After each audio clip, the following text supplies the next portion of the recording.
Right, so one of my subscribers asked me, how to make guys chase without playing games, right?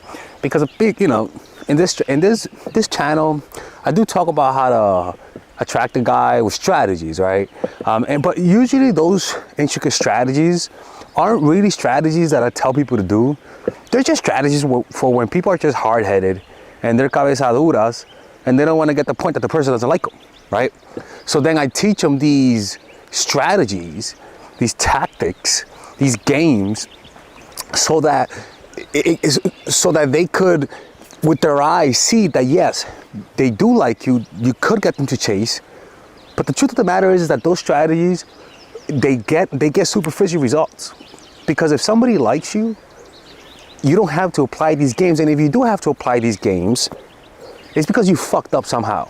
You were too needy, and so for a moment, you made them you made them need space from you. You know what I'm saying? It's almost like when your parents are too overbearing and you need space and they don't give it to you. But then your parents all of a sudden realize they need to give you space, and so they give you space, and all of a sudden you're calm and now you talk to them. That space is a strategy. But if your parents would have not been so overbearing, which is what I actually teach, then you would have not had to apply space. Because these strategies are really meant to help men and women, because it goes in both sexes, not take you for granted. Like it all comes down to that. It's not letting people take you for granted. And so you give them that space so that they don't take you for granted, right? So with that being said, these strategies are like, the things I teach are games per se, but they're not really. The thing is that I get more specific and more detailed when people just want it under every circumstance, and so then I'll be like, so for example, if you get coached by me, which you could purchase in the description down below, one-on-one coaching, I actually have monthly coaching, which is coach in the pocket. For $2,500 a month, you can have me 24/7 on the phone, like 24/7, right? So if you're going through a situation and you feel like you need someone to be there for you, hold you by the hand, to give you advice in the moment, right? Then that's like the perfect one for you. Or you go work with me one-on-one. All of those sessions are private, right? So click on the description down below to get access to Coach in the Pocket. When I coach clients, they'll tell me these stories, and I can tell they want me. For example, they were like, yeah, my boyfriend cheated on me with my sister, but he's a nice guy, he's a great guy. And I'm like, oh shit. In my mind, I'm like, okay, now they're starting to sugarcoat the person. Or a guy will call me and she's like, I'm dating a girl, and like, it's not Tyrone. Dating a girl, yeah, she stopped calling me, she stopped hitting me up, but she fucking worked at me the other day. So how do I know if she likes me? How do I make her like me? And I'm like, okay, this guy really he wants to hear what he wants to hear. So what I usually do is I tell them, leave. But then the other advice that I say is the toxic shit. I'm like, look, you gotta leave, but if you're being hard-headed, then this is what you gotta do. Boom, right? But I always tell them, the results you're gonna get are gonna be temporary. They're gonna be temporary because all you're gonna be doing is hurting their ego, and once they recover, they're gonna leave you. Or you're gonna continue the relationship with these types of games, and I don't think you want that. But let's talk about how to actually make somebody chase without playing games. Look, the point of it is to not play games at the end of the day, right? Is to have standards and stick to it. Know what you will and will not accept.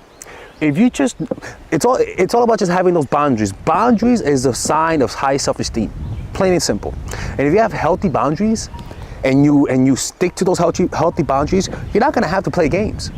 Because the people who like you will stay, and the people who won't like you will not want to respect those boundaries. And it's as simple as that.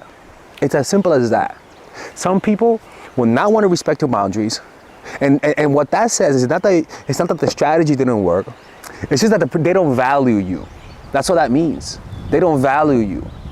But if you hold your standards, if you hold your boundaries, and they respect it, it means they like you. It means they value you. Plain and simple. It's that simple. It's that simple. I had a girl cancel on me twice, right? And twice in a row before meeting her. And I felt generous. So I was like, let's give it another try. But I had to cancel that day, actually. It wasn't even a game, people. I had to come to the retreat literally had to come to the retreat, the silent retreat. And she was like, oh, hell no, motherfucker, don't you ever do that to me. I'm like, did you just cancel twice on me, bitch? Like, what are you... And she was like, no, you're not gonna do that to me. I'm like, but didn't you just do that? And she blocked me. I'm like, oh my God, holy fuck. Some people, it's crazy. Like, some people are legit crazy. It's like rules for me, but not for, rules for thee, but not for me, right? Have those boundaries. So how do you develop those boundaries? Just think in your life, right? What are the things in your life that you found disrespectful? That in hindsight you say, you know what, it was disrespectful, but it's not worthy of leaving them, right? Everyone has that. And then find out what are the things that you will not accept. It's like a job, right? With policies. There's a 3-strike rule. That they have clear policies. You do this, you get this much suspension. You do this, you get this happens. They have a moral clause. If you're late 3 times, you're fired, and etc. Right? And so, what you want to do is in fact write those things down. What are the things you will or will not accept? And for everyone, it's an individual thing. For example, if a girl screamed, one time I had a girl, like, she threw her phone at me, and she was playing around, but she threw her phone in my face. She thought that was a fucking joke. And when she did that, I was like, what the hell is your problem? Don't you ever do that to me ever again. Don't you ever do that to me ever again. She's like, oh, my fault. I'm like, I don't know who you date, but don't ever throw that to me again. And I got cold with her. It took, and for me, when I get mad, it takes me a few hours, or even a few days to get over it. I was like, you know what? It's best that you leave, and let's just talk another time. And she left, and she felt contrite. You know, she felt sad. She was like, hey, I'm so sorry. I didn't mean to do that. And it wasn't a game. I wasn't playing. I wasn't applying a strategy. I had my boundaries, and you were being very disrespectful for doing that. It wasn't a game. But after that, she was really docile. She was really nice. Like she cooked me dinner afterwards, right? And then she threw the fucking thing, and then she fucking, and then I don't know what happened. She drank one time, and then she fucking hit me in the chest. I was like, you. I didn't say anything. I was like, get out. And I started recording the audio of the conversation because I'm like, this bitch might be psycho. I recorded it. I was like, look, you know what? You hit my chest. You play too much. Get out. I don't accept that kind of stuff. It was like the second date. I'm like, what are you doing? You know? Or I had another girl or even friends. Or I had a girl who she was always late to the date. Always late. And I had to complain to her. I was like, look, man, I don't want to be complaining to you to be on time. Next time you're late, don't even come. Right? And she did that. We in the first few, it was like the second and third and fourth day she was late on. After the 4th date, but she was like 30 minutes late, you know. And after the 4th day, I was like, look, if you're gonna be late, don't come. And from then on, she was on time, right? So it's hard for me to tell you what those standards are, right? It's for each individual. For example, some standards is never accept somebody hitting you or punching you or calling you names or making fun of you in front of your friends, right? Embarrassing you publicly, none of that kind of stuff. Talking about your relationships, secret things in your relationships with your friends, like those types of boundaries, right? Other boundaries is like, for example, like I don't know, like I can't tell you guys what those things are, but you guys have to maintain it. You guys have to know what they are, and if they cross those boundaries, you guys have to make sure that you actually follow through, right? You can't just say you have boundaries and when they disrespect you, not follow through, because people will test you. And if you're bluffing, people could tell you're bluffing sometimes, because in your nonverbal cues, they could tell. Right? They'll give you like that. You'll give them that. If you do that again, I'm gonna leave. Like, who the fuck is gonna believe that? Like, and parents do that a lot, right? And kids could tell. So it's kind of like you gotta learn to develop an assertive energy. This pretty much comes down to being assertive, in a relaxed way.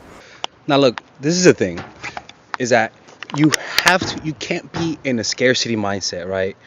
You can't be. If you don't have options, or if you feel like you don't have options, or if you feel like you need a relationship right now, that you feel desperate, you're not going to have those standards, you know? Like, it's almost like having a job, applying for a job, and you're so desperate for the job that they say, are you willing to work late nights? You're like, yes. Are you willing? Are you willing to come anytime that you want? That I want? Yes. Are you willing to suck dick? Yes. Are you willing to be on your knees? Yes. Because you're so desperate for that job, you say yes to everything. You cannot be in that type of scarcity mindset. You have to develop an abundance mindset by developing by becoming your own source of positive emotions, and you develop that through meditation, right? But we're going to talk about that later on. But you have to have options. You have to be continually meeting people or become enlightened. I mean, I'm not even kidding around, right? like like you got to have, like, the superficial way to do it is to have a lot of options, right? And so the way to have a lot of options is to meet as many people as possible. And if you're alone all the time, you're not socializing, and you don't meet people, then you're going to feel desperate, and you're going to make bad decisions from a place of being desperate. You're going to settle. And it's much better, honestly, that if you're looking for someone, stay off of social media, don't do online dating, and just meet people in real life. Meeting people in real life increases the likelihood you're going to meet someone better, right? And also, meeting people through your friends is way better than meeting people through online. But what I'm trying to tell you is that you can't be in a desperate state of wanting a relationship right now. And if you feel that desperate state, then you need to calm the hell down. Because when you have these types of standards, it'll marinate your nonverbal cues. Your nonverbal cues is going to give away your high self-esteem. Your nonverbal cues, you being willing to walk away, will show in your face. Just like anxiety, you can see anxiety in the face. Just like desperateness, you can see in the face. You can also see confidence and willingness to walk away in the face. And that creates an attractive aura that actually makes people gravitate towards you. So let's continue talking about this. Okay, so how do you develop the emotional strength to be able to stand up for yourself, right? One, you develop emotional stability through meditation, right? The more you meditate, the stronger you are in applying these strategies. And one of the ways that you guys can do is just practice meditation on a daily basis. If you struggle meditating, because what meditation would do is it'll decrease the intensity of emotions, which is your fear of confrontation, and it'll decrease the length of that fear. So it'll decrease the intensity, and it'll decrease how long you'll feel those emotions. So something you want to do is have a 5-minute meditation practice. Every day you meditate for 5 minutes in the morning or at night, just to get a taste. After a few weeks of doing that, you'll notice that you're more relaxed, but that's not enough. You're only scratching the surface of the benefits of meditation. Other things that you guys can do is, actually the best way to do it is, one, do it in a group. In a group, humans are social animals. When you do things in a group, you start acting out of character in a positive and a negative way. In a negative way, you might do drugs. In a positive way, you might meditate for longer periods of time, right? So something that you could do is join an ashram, join a meditation center where they meditate for like an hour or so. Go to a Buddhist temple where they meditate. When you meditate with people, you meditate longer, or go to a meditation retreat. It'll increase your capacity of meditation. For example, the first time I went to a 3-hour meditation session at a Zen Buddhist temple, I meditated for like 2.5 hours, not 3 hours, but 2.5 hours. And before that, I remember I could meditate for like 20 minutes and I have a problem. And it was decent, but I couldn't go any longer than that without struggling.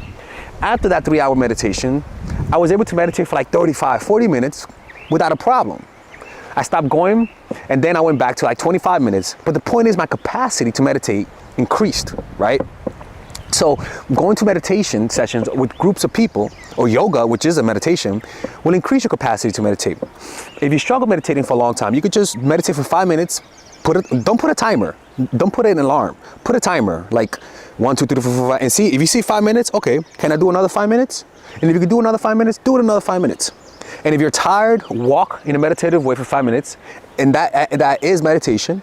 Go back another 5 minutes and just keep switching. Meditate standing, meditate sitting, meditate laying back. You keep switching it up to keep it entertaining, right? You walk, you even take a 5-minute break and then you go back for another minute. But the point is, you want to increase your capacity to meditate, because the longer you meditate, the deeper the benefits, right?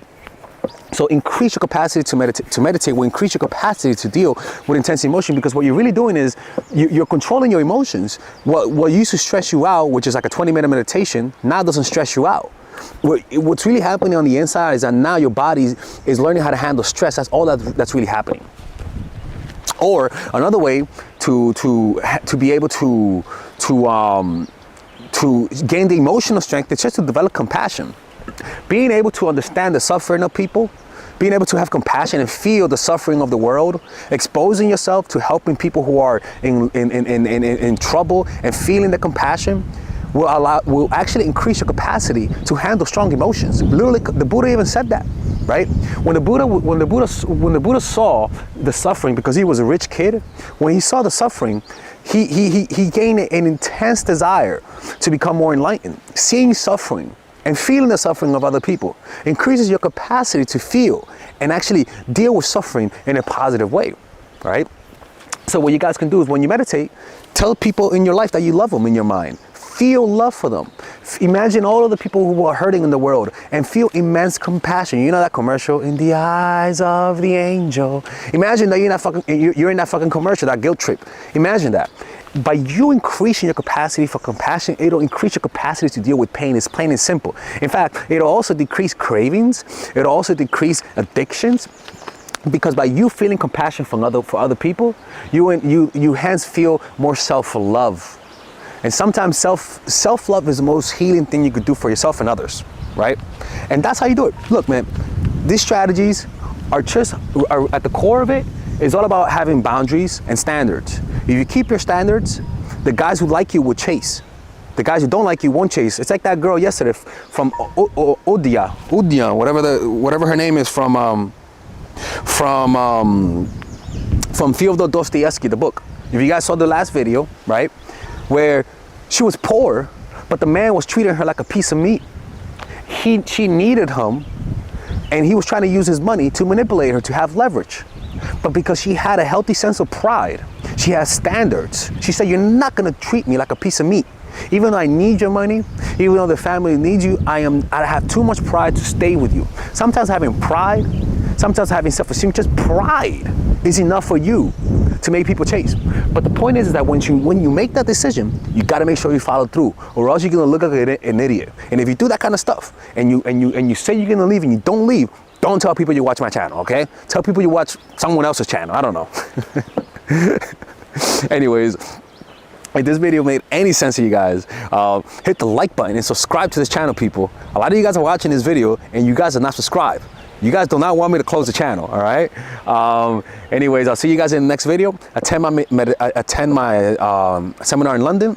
Purchase my courses. Seriously, look, these courses, I put a lot of thought into it. And honestly, a lot of these courses are meant to help me pay tuition, right? So, because I go to school for art, and after that, I'm gonna get my master's degree in psychology.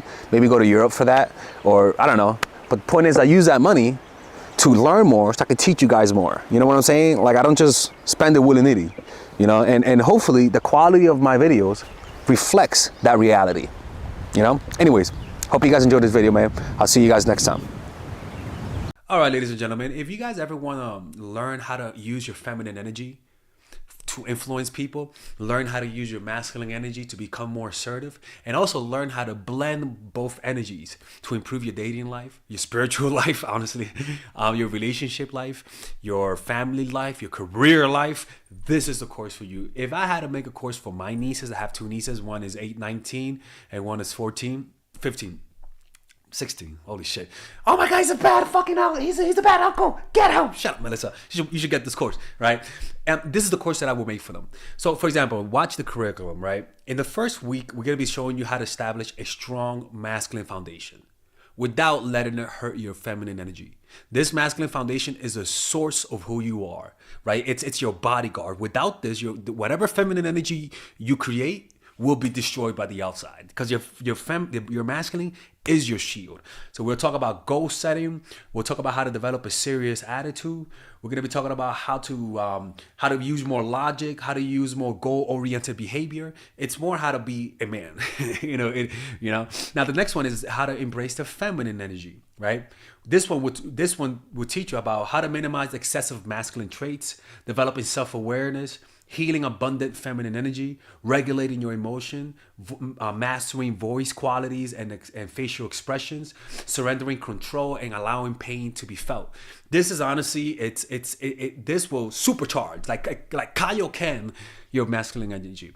After that, we have femininity in the workplace and how to be feminine in the workplace without letting people take advantage of you, and the nuances of how women of power should behave versus women who are subordinates in the workplace, and even the dress code. This is based on psychology, people. It's kind of insane. I'm actually excited about this one. The next week, we talk about navigating the labyrinth of male and female friendship. And this, a lot of women find confusing, so we talk about that. And how to identify envious friends, how to identify the good friends, how to keep male friends, and how to keep female friends. Week 5, we talk about how to release the burden of the past and stop and destroy mental projections. This is actually really powerful. And then week 6, we talk about how to increase your observational power so that you could read people better. And we have a bunch of bonuses. The course starts at $99, and you guys can pre-order the course today at $69 before it goes out. If you're watching this, most likely I'm in the meditation retreat, so I will be praying for all of you guys. And just click on the description down below of the video. Right there, you'll see it, and you could pre-order that course. It's gonna be out by the end of next month or the beginning of February of March. One of the two, people, because I have a 10-day retreat to do, and I want to finish the course after the retreat, because I think the ideas are gonna be so much better. All right, man. I'll see you guys later. Pre-order, man. Oh, I'm closing the channel.